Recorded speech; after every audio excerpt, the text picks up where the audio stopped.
இன்றைய விவாதத்தில் அங்க நாடாளுமன்ற விவாதத்தை நீங்களும் பார்த்திருப்பீங்க ஊடகங்களில். ராஜ்நாத் சிங் ஒரு விஷயத்தை குறிப்பிடுகிறார். இந்த மதச்சார்பின்மை என்ற வார்த்தை பெரிய அளவில் தவறாக பயன்படுத்தப்படுகிறது, அது பல சிக்கல்களை நாட்டில் விளைவித்துக் கொண்டிருக்கிறது அப்படிங்கிற ஒரு வார்த்தையை பயன்படுத்துகிறார். இந்த வார்த்தை அரசியல் சாசன சட்டத்தினுடைய முகப்புரையில் சேர்க்கப்படவில்லை தொடக்கத்தில், அதன் பிறகு திருத்தம் செய்யப்பட்டு சேர்க்கப்பட்ட வார்த்தை தான் அப்படிங்கிற ஒரு கருத்தை பதிவுகிறார். இதை முதலில் அங்க பதிவு செய்யணுமா? இது இன்னைக்கு பதிவு செய்யப்பட வேண்டிய வார்த்தை தானே? அது தேவையில்லாத சர்ச்சை தானே? அதனாலதான் மல்லிகார்ஜுன கார்கே இப்படி பேசுகிறான்னு விஜயதரணி சொல்கிறார். உங்களுடைய பார்வை, இன்றைய மக்களவை விவாதம் குறித்த உங்களுடைய பார்வை என்ன? இல்லை, இது டாக்டர் அம்பேத்கரை முன்மொழிந்தது தான். இந்திய நாடாளுமன்றம் உலகத்திலேயே வேறு எந்த நாட்டிலும் இல்லாத அரசியல் ஜனநாயகத்தை கொண்ட நாடாளுமன்றம். ஆனால் இது அதில் வெற்றி பெறும். ஆனால் ஒரு வாக்கு ஒரு மதிப்பு. எவ்வளோ உயர்ந்த பணக்காரராலும் சரி, அவர் கையில் இருக்கிற வாக்கும் சரி, ஏழையின் கையில் இருக்கிற வாக்கும் சரி, ஒரே மதிப்பு. பிறப்பால் உயர்ந்தவர், பிறப்பால் தாழ்ந்தவர், இருவர் கரங்களில் இருக்கிற வாக்குக்கும் ஒரே மதிப்பு. எனவே இங்கே அரசியல் சமத்துவம் இருக்கும், அரசியல் ஜனநாயகம் தழைக்கும். நிறைய குறைகள் குற்றங்கள் இருந்தாலும் இது தழைக்கன்னு அம்பேத்கர் ரொம்ப அழுத்தமாக சொல்கிறார். ஆனால் இந்த நாடாளுமன்றம் விவாதிக்க வேண்டியது இரண்டு. ஒன்று பொருளாதார ஜனநாயகத்தை பற்றியும் சமூக ஜனநாயகத்தை பற்றியும். பொருளாதார ஜனநாயகம் கூட இந்த நாட்டில் வெற்றி பெறும். இடதுசாரிகள், எனது சோசியலிஸ்ட் நண்பர்கள் ஆட்சி அதிகாரத்துக்கு வருகிற போது அவர்கள் ஒரு சொட்டு மையில் பொருளாதார ஜனநாயகத்தை கொண்டு வர முடியும். ஆனால் சமூக ஜனநாயகம் அவ்வாறு அல்ல, அது பற்றி விவாதிக்க வேண்டும் அப்படின்னு டாக்டர் அம்பேத்கர் சொல்கிறாரு. இந்திய நாடாளுமன்றம் அது குறித்து விவாதிக்க வேண்டும். ஆனால் இந்திய நாடாளுமன்றம் அது குறித்து விவாதிக்க அஞ்சுகிறதுன்னார் ஜவஹர்லால் நேரு வைத்துக்கொண்டே. இப்போ நீண்ட நெடுநாளுக்கு பிறகு நம்ம வலியுறுத்துகிறோம். எல்லா ஒரு ஜனநாயக சக்திகள், முற்போக்கு எண்ணம் கொண்டவர்கள் எல்லோரும் வலியுறுத்தி இன்றைக்கு ஏற்றுக்கொண்டிருக்கிறார்கள். விவாதம் தொடங்கியிருக்கு. இந்த விவாதம் டாக்டர் அம்பேத்கரை புகழ்வதற்கு மட்டுமல்ல, அவர் உள்ளபடியே உலக அரசியல் சட்டமேதைகளுடன் ஒப்பிடுகிற போது ரொம்ப சுடர் விடுகிற உயர்ந்த மனிதர் அவர். அவருக்கு புகழாரம் சுட்டுவதற்காக மட்டுமல்ல இந்திய நாடாளுமன்றத்தில் அவர் நீண்ட நெடுங்காலம் பற்றி நின்ற கொள்கையின்பால் ஒரு வாதம் துவக்கப்படணும். குறிப்பா பிறப்பால் ஏற்றத்தாழ்வு பகுத்தறிவா, அறிவியல் சார்ந்ததா, மனிதநேயமா? அந்த இடத்துல அதுதான் நீங்க பிறப்பால் இந்த வாதத்தில் அம்பேத்கர் தன்னுடைய முகப்புரையில் அப்பொழுது அந்த வார்த்தையை சொல்லாடலை பயன்படுத்தவில்லை அப்படிங்கிற ஒன்றை கோட் பண்ணுகிறார். இதற்கான மறுப்பு தொடர்ந்து பேசப்படுகிறது. சோனியா காந்தி பேசுகிறார்கள். சோனியா காந்தி பேசுகின்ற பொழுது இந்த நாட்டில் அரசியலமைப்பு சட்டமே இன்றைக்கு அச்சுறுத்தலுக்கு உள்ளாகி இருக்கிறது, அது நசுக்கப்படக்கூடிய நிலையில் இருக்கிறதுங்கிற வாதத்தெல்லாம் வைக்கிறாங்க. அதெல்லாம் அரசியல் ரீதியான விமர்சனங்கள். நீங்கள் ஆரியர்கள், வந்தேர்கள் என்று பேசக்கூடிய வார்த்தை என்பது அவசியமான வார்த்தை தானே அந்த இடத்துலங்கிறதா? ஏன்னா இதற்கான வாதத்தை துவக்கி வைக்கிறவர்கள் யாரும் பார்க்கணும். அதிகாரத்தில் இருக்கிறவர்கள் இதை துவக்கி வைக்கிறார்கள். இப்போ முஸ்லீம்களை பார்த்து, அவங்க உங்கள் நாடு வேறு நாடு, நீங்கள் முகலாயர்கள், செங்கிஸ்கான் வம்சாவழியினர், நீங்கள் வெளிநாட்டை சேர்ந்தவர்கள் அப்படின்ற கருத்து தொடர்ந்து வலியுறுத்தப்படுகிறது. இதனுடைய எதிர்மறை கருத்துக்களாக இது வருகிற போது ஒடுக்கப்பட்ட மக்களுக்கு ஒரு அடையாளத்தை நீங்கள் தரீங்க. இதனுடைய நேர் எதிர்மறையாக அது வரும். எங்களை ஒடுக்கியது யார், இதை வகுத்தது யார் அப்படின்னா அதன் அடித்தளம் எங்கே இருக்கிறது? இந்து மதம். அதனால டாக்டர் அம்பேத்கர் வருத்தப்பட்டு சொன்னாரு, நான் இந்துவாக பிறந்தேன், ஏன் சொன்னாரு? அதுக்குள்ள ஒரு செய்தி இருக்கு.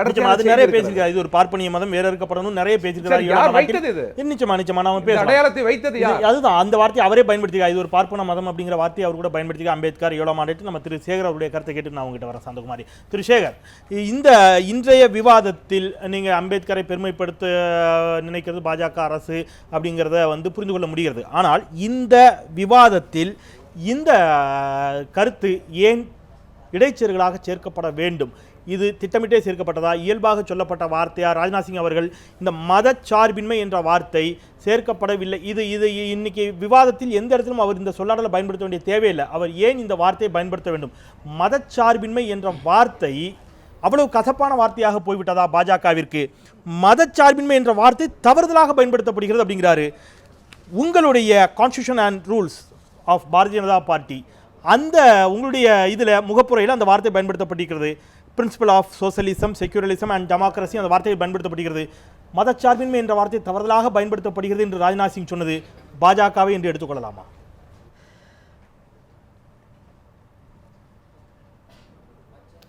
இல்லை, இப்போ இந்த விவாதம் இன்றைக்கி 49/26/11 அன்னைக்கு கான்ஸ்டியூஷன் டே. அதனால் கான்ஸ்டியூஷனை பற்றி பேசுகிறாங்க. கான்ஸ்டியூஷனை பற்றி பேசுகின்ற பொழுது மதச்சார்பின்மை என்பது 1950 மிக முக்கியமாக நாம் பார்க்க வேண்டியது 75ஆம் ஆண்டு எமர்ஜென்சி காலகட்டத்திலே 42வது அரசியல் சட்ட திருத்தத்தை செய்கின்ற போது இந்த மதச்சார்பின்மை, சோசியலிசம், செக்குலரிசம் என்றதை இந்திரா காந்தி கொண்டு வருகிறார். இப்போ அண்ணன் அருமை நண்பர் வீரபாண்டியன் அவர்கள் பேசுகின்ற போது ஜனநாயகத்தை பற்றி பேசினார். 75ஆம் ஆண்டு இந்த 42வது சட்டம் திருத்தப்படுகின்ற போது எதிர்கட்சியிலே ஒருத்தருமே கிடையாது, எல்லாம் ஜெயிலுக்குள்ளே இருக்காங்க.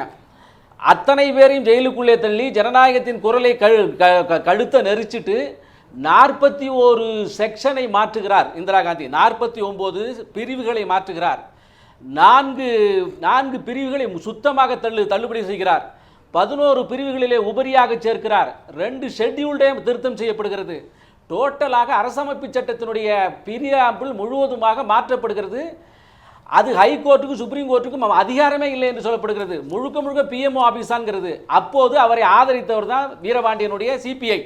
ஆக இவர்கள் ஜனநாயகத்தை பற்றி இப்போது பேசுகிறார்கள். இப்போ சோனியா காந்தி பேசுகின்ற போது கூட கான்ஸ்டியூஷனை உடைக்கின்ற முயற்சி நடக்கிறதுன்னு அவர் எழுதி கொடுத்ததை படித்திருக்கிறார். உண்மையிலே கான்ஸ்டியூஷனை உடைத்தவர்கள் இவர்கள், கான்ஸ்டியூஷனை நிர்கதியாக்கினவர்கள். திரு சேகர், நான் திரு சேகர், நான் கேள்விக்கான பதிலா நான் நேரடியாக எதிர்பார்க்கிறேன். திரு சேகர், கேள்விக்கான பதிலா நான் நேரடியாக எதிர்பார்க்கிறேன். செக்குலரிசம் என்ற வார்த்தை, மதச்சார்பின்மை என்ற வார்த்தையின் மீது பாஜகவிற்கு ஏன் இவ்வளவு வெறுப்பு? அந்த வார்த்தையின் மீதான கோபம் இருக்கிறதா?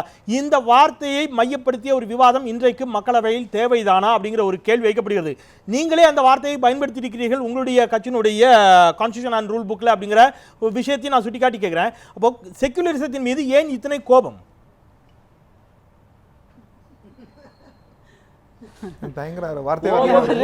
செக்குலரிசத்தை தவறாக பயன்படுத்துவதன் மீது ஏற்பட்ட கோபம். இப்ப அதான் கேக்குறேன், யார் பாஜகவான்னு கேக்குறேன். மிக முக்கியமான பாஜகவான்னு கேக்குறேன். நான் கேக்குறேன் பாஜகவா? ஏன்னா பாஜக செக்குலரிசம் என்ற வார்த்தையை பயன்படுத்தி இருக்குது உங்களுடைய கான்ஸ்டிடியூஷன் அண்ட் ரூல் புக்ல. நீங்க பயன்படுத்தி விட்டு தவறாக பயன்படுத்தி இருக்கிறீங்களா நான் கேக்குறேன். இல்ல நான் அரசு இல்ல நீங்க சோஷலிசம் மதசார்பின்மையை பயன்படுத்துறீங்க. தவறாக பயன்படுத்தி சொல்ல பாஜக கரெக்டா பயன்படுத்திட்டு இருக்கு.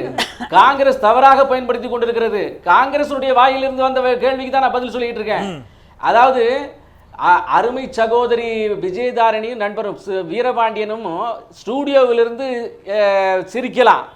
ஏன்னா இங்க அவருடைய முகத்தை நான் பார்க்கவில்லை. நீங்க சொல்லக்கூடிய விஷயங்களுக்கு நான் பதில் சொல்கிறேன். சொல்லுகின்ற போது என்னுடைய உணர்வுகள் வெளிவருகின்ற போது அந்த உணர்வுகளுக்கு பதில் சொல்றேன். ஆகவே முழுவதுமா கேளுங்க, முழுவதுமா கேளுங்க. நீங்க எதிர்கேள்வி கேட்டீங்கன்னா என்னுடைய காதுக்கு வந்து திரும்பி போகின்ற போது பதில் சொல்ல முடியாது. ஒருவேளை நீங்கள் என்னுடைய பதிலே வேண்டாம் என்று தீர்மானித்தால் நீங்கள் பேசுங்கள். ஏன்னா 2 கைகளையும் கட்டி கொண்டு பேசுவதுதான் ஓபியிலிருந்து பேசுவது. ஆகவே இப்ப நான் சொல்லுகிறது, மதச்சார்பின் என்கிற வார்த்தை பிரிட்டன்ல சர்ச்சுக்கும் அரசருக்கும் இடையே ஏற்பட்ட மிகப்பெரிய தகராறு. 6 நாள் வந்து அரசர் வந்து எல்லாருக்கும் தண்டனை கொடுப்பார். 7வது நாள் ஞாயிற்றுக்கிழமை அன்னைக்கு சர்ச் அந்த தண்டனையை பாவ மன்னிப்பு மூலம் ரத்து செய்யும். இந்த சண்டைக்கு தீர்வு வர வேண்டும் என்பதற்காகத்தான் 7வது நாள் அன்னைக்கு இவர்கள் 2க்கும் ஏற்பட்ட காம்ப்ரமைஸ் தான் இந்த செக்குலரிசம் என்ற வார்த்தையே. அதை வந்து 75ஆம் ஆண்டு இந்திரா காந்தி கொண்டு வருகிறார். அதற்கு முன்னால நாம் பார்க்க வேண்டிய விஷயம் என்பது என்றால், செக்குலரிசம் என்பது இந்த நாட்டிலே இருக்கக்கூடிய மதங்கள் அத்தனையும் சமமாக பாவிப்பது நடத்துவது என்பது தான் அதனுடைய சுருக்கமான அர்த்தம். அப்படி பார்க்கின்ற போது காங்கிரஸ் ஆட்சியினுடைய காலத்திலே நடந்த அத்தனை மதக்கலவரங்களில் 75% இந்த 3 பிரதமர்கள் ஜவஹர்லால் நேரு, இந்திரா காந்தி, ராஜீவ் காந்தியுடைய காலத்தில் நடந்தது. நடந்த மதக்கலவரங்களிலே பாதிக்கப்பட்டவர்களே 95% முஸ்லிம்கள் தான். சரி, நான் முடிச்சிடுறேன். ஆட்சியில இருந்த போது இவர்கள் மதசார்பின்மை பற்றி கவலைப்படவில்லை. இப்ப ஆட்சியை விட்டு விலகிய போது மதசார்பின்மை என்று இப்போது பேசுகிறார்கள். எனவே மதசார்பின்மைக்கு முழுக்க முழுக்க எதிரியாக இருந்தது காங்கிரஸ் கட்சி. இருப்பதும் காங்கிரஸ் கட்சி தான். ஆகவே தான் அவர்கள் பேசுவதற்கு அருகதில்லை என்று ராஜ்நாத் சிங் சொன்னார். நான் ஒரு சிறிய இடைவேளைக்கு பிறகு இன்னும் தொடர்கிறேன். உங்களுடைய கருத்து இடைவேளைக்கு பிறகு கேட்டு பெறுகிறேன்.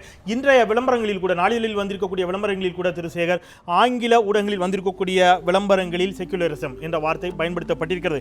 ஆனால் தமிழில் வந்திருக்கக்கூடிய, தினசரிகளில் வந்திருக்கக்கூடிய விளம்பரங்களில் எந்த இடத்திலும் மதச்சார்பற்ற ஜனநாயக குடியரசு என்ற வார்த்தை பயன்படுத்தப்படவில்லை. இது ஏற்கனவே இதே போல் இதற்கு முன்பு அரசியலமைப்பு சட்டத்தினுடைய முகவுரை விளம்பரங்களாக கொடுக்கப்பட்ட பொழுது இதே சர்ச்சை எழுந்தது. ஏன் என்று கேட்டபொழுது அது தற்செயலாக நடந்த ஒன்று என்ற காரணம் சொல்லப்பட்டது. ஆனால் இப்பொழுது மீண்டும் அதே போன்றது ஒரு விளம்பரம் கொடுக்கப்பட்டிருக்கிறது. அதுதான் மீண்டும் மீண்டும் ஒரு கேள்வியை முன்வைக்க தோன்றுகிறது. மதச்சார்பின்மையின் மீது பாஜகவிற்கு ஏன் இத்தனை கோபம், வெறுப்பு? இந்த கேள்வியோடு பயணிக்கலாம் ஒரு சிறிய இடைவேளைக்கு பிறகு.